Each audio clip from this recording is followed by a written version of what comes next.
Hello everyone, welcome to my channel Vijayalakshmi special channel रे आज मु आपन को देखेबी खांटी उड़िया मटन आलू झोल तरकारी।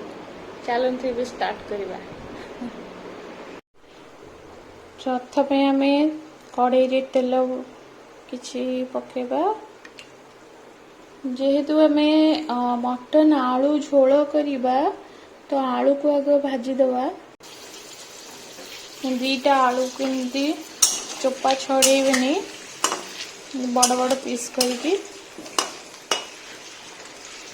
आलू को आग भाजीदेवे।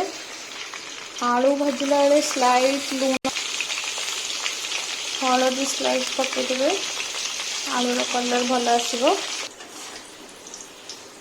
आलू एबे हो आसलानी आम ए आलू को बाहर करदबा।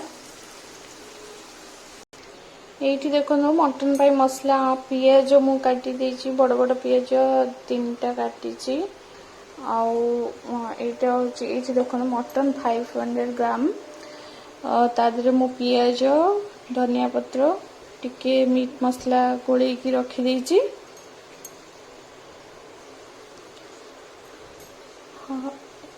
हलदी भी मटन गोल रखी देछि।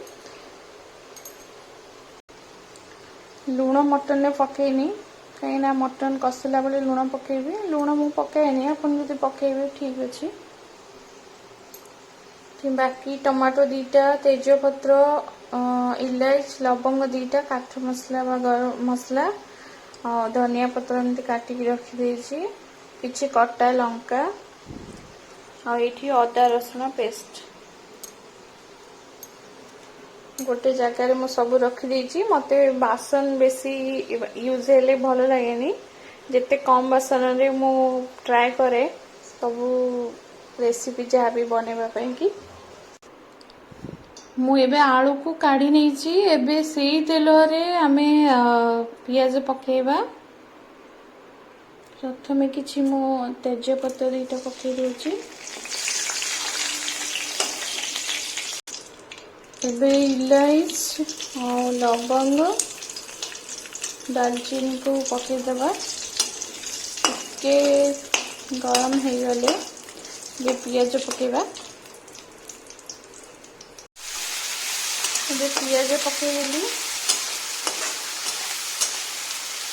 पियाज टिके लाल हो गला परे आमे अदा रसुण पेस्ट बाकी मसला सब ऐड करबा।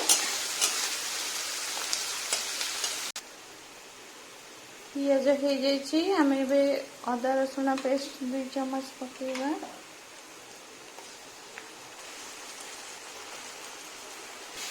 अदा रसुण पेस्ट आपण मटन जी से हिसाब से नहीं थे।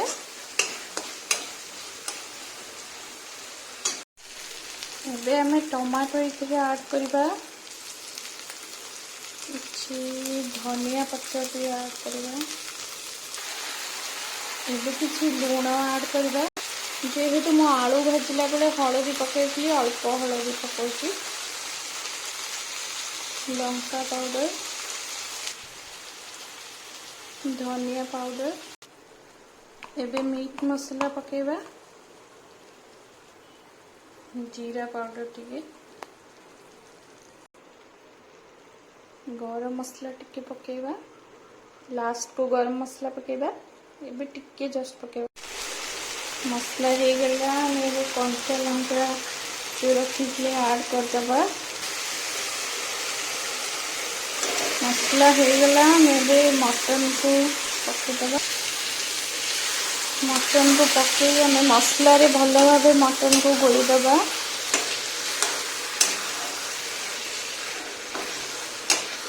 मटन टा जो मसला रे कषि हम से बहुत टेस्टी लगे। से आम मटन को भल भाव कषिबा मसला सहित।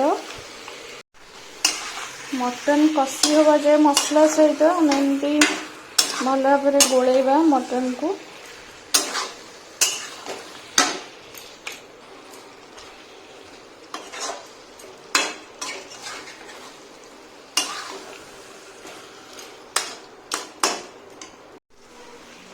मटन एबे कषी हो गलानी भल भाव आलू पकेकी किसी समय कषीदबा।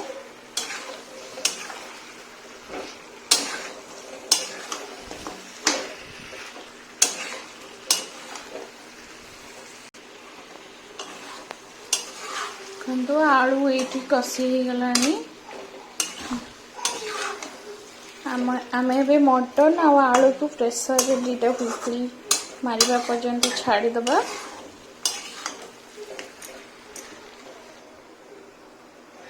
प्रेसर एबे गरम हो हल्का टिके तेल पकेकी आम मटन को ये अजर दबा।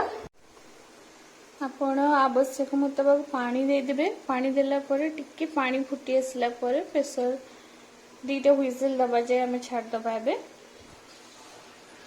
आउ गोटे कथा मु कहबा पे भूली जाइतली कि आमे गोटे रसुण को गोटा एमती मटन भिज छाड़ दबा ता सहित आम दीटा हुइसिल दबा। रसुण फ्लेवरटा भी अलग और भल टेस्ट भी भल आसो मटन। मटन रे रसुणटा ऐड कले रसुण फ्लेवरटा भल आसो। एबे दुईटा हुइसिल आसवा जाए देदबा। रसुण गोटा पकेले एमती तार फ्लेवरटा भल आसे। बस एबे रेडी होला। दुईटा हुइसिल आसवा जाए छाड़ दबा पकई दबा। एबे सर्व करिबा।